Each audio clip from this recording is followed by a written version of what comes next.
A unified and cohesive group of people is a tough group to manage and control. And the church knows this, and they use shame masterfully to keep people from doing it.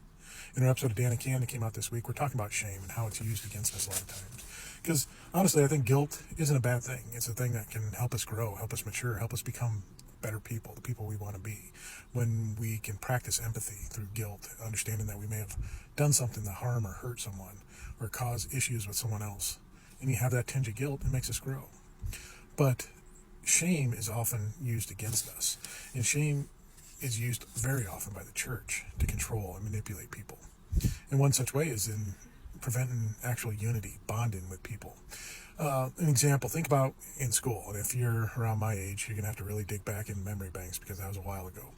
But you always had that one kid that was kind of a upstart, that would kind of start things in class, and the teacher would always move them around a lot of times. Because if you got these two together, there'd be issues in the class and they'd be disruptive. So we have to move them apart at different times. And then that kid could get another person to come and fall underneath and start disrupting. So we have to move them again. So they constantly keep them separated, moving around and unfamiliar. You see it happen in a lot of things in society, and where they're trying to control and manipulate people, maybe in prisons and stuff like that, where they keep mixing up different populations so that they can't get together and form bonds and unite. So the church does this with things that they proclaim to be the head of and master of, the family unit. They want to say that we promote the nuclear family and it's the tightest bond anything can have, and there's so much in here. But what's the first thing that happens when you go to church on Sundays a lot of times? Drop the kids off at Sunday school. Mom and dad may go to separate classes or things like that.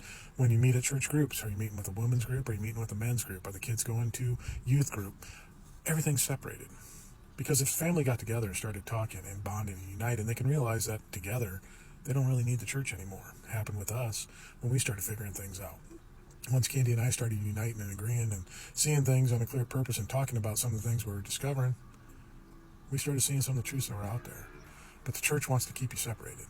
They want to bring you in and promote this unification and the strength in the family bond, but do it by separating you and indoctrinating you individually so that you can't collaborate notes and come together and discover the errors in their ways and how they teach one group one thing and another group a different thing.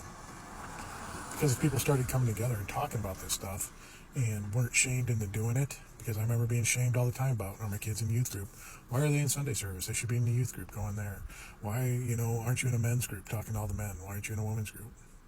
It's because they want to be able to control you and keep you apart from each other and have their hands in on everything that you do. And they use shame to get you to fall for it.